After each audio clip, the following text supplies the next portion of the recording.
जय हिंद साथियों, जैसा कि आप सभी को बता दूं, आपकी स्टडी एकदम बरकरार चली होगी। हताश ना हो।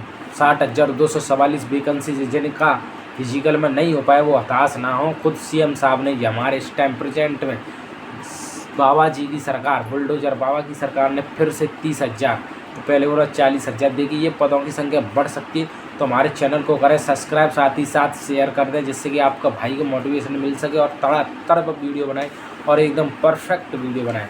तो मैं आपको बता दूं, जिन्हों को चूक गए हैं, हम भी चूक गए, उससे कोई बात नहीं है। परफेक्ट तरीके से आपको बहुत ही कम समय में यहाँ पे मैं बताऊंगा। ये महा खुशखबरी, शेयर करें जल्दी से जल्दी, महाकाल की कसम जल्दी से जल्दी शेयर करें। बहुत ही अच्छी देखिए, आपके ये पद आपके मई के महीने या अप्रैल के महीने में देखने को मिलेंगे, क्योंकि खुद बोला है सीएम साहब ने 60,000 की ज्वाइनिंग लेटर बांटे जाएंगे, इधर आवेदन लिए जाएंगे। तो आपके लिए क्या इसमें डॉक्यूमेंट्स चाहिए, एज लिमिट क्या रहने वाली, वैकेंसी कौन कौन सी पोस्ट पाएगी, तो मैं सभी को जानकारी दे दूं यहाँ पर थोड़ी सी आपके लिए। जैसा कि यहाँ पर सबसे ज़्यादा पोस्ट रहने वाली पीएसी की कम से कम 20,000 के लगभग रहने वाली है, और फायरमैन की कम से कम 4,000 के लगभग रहने वाली है, और जेल वार्डर की 4,000 के लगभग रहने वाली है। एसएसएफ जो स्पेशल फोर्स की, ये पुलिस कांस्टेबल में सवाल पूछा गया था। एसएसएफ की फुल फॉर्म क्या है, ये जनवरी के महीने में एग्ज़ाम हुआ था तब पूछा गया था। तो दोस्तों ये पुलिस में आते हैं तो फुल फॉर्म याद रखना, स्पेशल फोर्स होती है ये। तो ऐसे ही क्वेश्चन पूछे जाते हैं जीएस में। तो और यहाँ पर महिला बटालियन की, ऐसे टोटल मिला के ये 30,000 फिर से देगी। इसमें 18 से 22 यूआर का कैटेगरी का एरिया रहता है। तो हम सभी विधायकों के पास प्रमाण पत्र सौंपेंगे, जिसमें आपको एज में 3 साल की छूट मिल सके फिर से, क्योंकि पीएससी को 2018 के बाद वैकेंसी आई, कम से कम 6 साल का अंतर हो गया। और ये जेल वार्डर फायरमैन की ये भर्ती 2016 में आई थी, अखिलेश सरकार थी तब। अब फिर से नई आएगी भर्ती, तो योगी आदित्यनाथ जी की सरकार है, प्रेजेंट बाबा जी की सरकार है, उसकी सरकार में आएगी। तो आप लगे रहें। अभी इनका मिशन है, सरकार का मिशन है इस टाइम प्रेजेंट में, सभी जानते पढ़े लिखे, इनका मिशन है 2027 विधानसभा का चुनाव, उसमें अपनी घोषणाएं और अपनी उपलब्धियां गिनानी है। दोस्तों इस पर दो राय ना, आप जितने भी भाई चूक गए तो चैनल को सब्सक्राइब करें, और साथ ही साथ मैं इस टाइम बताने जा रहा हूँ आपका सिलेबस। सबसे ज़्यादा आपको हिंदी पर ध्यान देना है, हिंदी पर। दूसरा आपकी सब्जेक्ट रहने वाली स्कोरिंग रीजनिंग। तीसरा आपका मैथ। चौथा है आपका सिलेक्शन जीएस के आधार पर। तो इनके लिए अरुण सर से हिंदी पढ़ें, बहुत बेस्ट पढ़ाते हैं। अभी आपकी कम से कम 70-80 क्लास लेते हैं, मतलब अब अभी से करोगे आवेदन, जब तक मांगे जाएंगे आप अपनी हिंदी कंप्लीट कर लोगे। हिंदी कंप्लीट करने के बाद आपका सिलेबस पर एक रिवीजन रहेगा, तड़ातड़ रिवीजन करना और तड़ातड़ मॉक टेस्ट देना, जिससे आपका सिलेक्शन धड़ाधड़ 26 तक ज्वाइनिंग लेटर आपको मिल जाएगा। ये फिर से 26 तक मिल जाएगा, क्योंकि कम से कम एक आवेदन के 20 से 30 दिन या हद करके 40 दिन या 2 महीने मिलेंगे एग्ज़ाम की तैयारी के लिए। तो इसी से कल से ही लग जाएं आप, और हिंदी के लिए अरुण सर का बैच परचेज़ करें।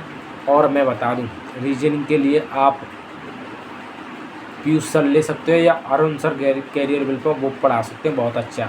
और आप मैथ की तैयारी करना चाहते हैं तो बहुत स्लो से पढ़ पाएँ, जैसा कि राकेश यादव सर, मैं उनको इसलिए क्योंकि वो आराम से समझाते हैं और वो एकदम परफेक्ट टीचर है पुलिस के लिए, और सीजीएल के लिए उन्होंने कई बार सीजीएल निकाला है, वो परफेक्ट है। और आप जीके के लिए कि आपकी लूसेंट या करंट पब्लिकेशन की आप ले सकते हो, या खान सर की पॉकेट जीके आती है, बहुत अच्छी बुक है, लेटेस्ट अपडेट में, बहुत ही नाम मात्र के लिए बुक है। 150-200 रुपये की ऑनलाइन आ जाएगी, पेमेंट करोगे तो। ये इसका सिलेबस है दोस्तों। और यूपी का कुछ ज़्यादा पूछा नहीं जाता, यूपी को नॉर्मल, और आपकी जो कानून व्यवस्था थी वो कुछ नहीं पूछी जा रही थी। अब की सीधा आपको 3 सब्जेक्ट पे हिंदी, रीजनिंग, मैथ, इन तीनों को अच्छा करें, और साथ ही साथ जीएस सपोर्ट के लिए करें। वीडियो अच्छी लगी तो चैनल को सब्सक्राइब करें, साथ ही साथ शेयर करते चलें, क्योंकि हमारी एक आपका सब्सक्राइब करने से हमें मोटिवेशन मिलेगा, और तड़ातड़ वीडियो बनाई जाएगी, तड़ातड़। तो ये जानकारी, और हम सरकार से भी चाहेंगे कि बच्चों को 3 साल की छूट दी जाए, जिससे आपका एक मिशन है रोज़गार देना। इसमें बच्चे चूक गए, क्योंकि जनरल वाले 18 से 22 साल में भर्ती 5-5 साल 6-6 साल नहीं आ पाती हैं, तो इससे उनको मौका नहीं मिल पाता है। उनमें योग्यता है तो उनको एक कम से कम 3 साल का आप छूट का प्रावधान करें, जिससे कि आपकी 2027 में फिर से सरकार बने, और 3 फ्रंट की सरकार में फिर से आपको एक सरकारी नौकरी देने का, रोज़गार के मामले में आप आगे रहें। हम तो कहते हैं सदा बाबा की सरकार रहे, वो प्रदेश में बढ़िया कर रहे हैं, जो भी कर रहे हैं अच्छा कर रहे हैं। बस हम बेरोजगार युवाओं की बेरोजगारी हटाएं, हम सभी से हाथ जोड़ के ये रिक्वेस्ट करते हैं। जितने बेरोजगार युवाएं तैयारी कर रहे हैं उनको रोजगार दें, और हाथ जोड़ के सरकार से बहुत ही विनम्रता से कहता हूँ कि पेपर लीक नहीं होना चाहिए। पेपर लीक हो, जो भी लीक करे छात्र पाया जाए, टीचर पाया जाए, कॉलेज वाले पाए जाए, प्रशासन पाया जाए, कड़ा सख्त कानून के तौर पर बुलडोजर तड़ातड़ चला दिया जाए। और जानकारी अच्छी लगे सरकार जरूर ऐसा करेगी। उन्होंने कानून भी कठोर बनाए, तो अब की पेपर लीक नहीं होने चाहिए ऐसे, जिससे हम जैसे आर्थिक रूप से कमज़ोर व्यक्ति के लिए बहुत हार्ड होता है इस स्थिति में फेस करना, क्योंकि तैयारी के साथ साथ जॉब भी करना बहुत हार्ड होता है। जानकारी अच्छी लगे तो शेयर करें, जल्दी से जल्दी दबा दें।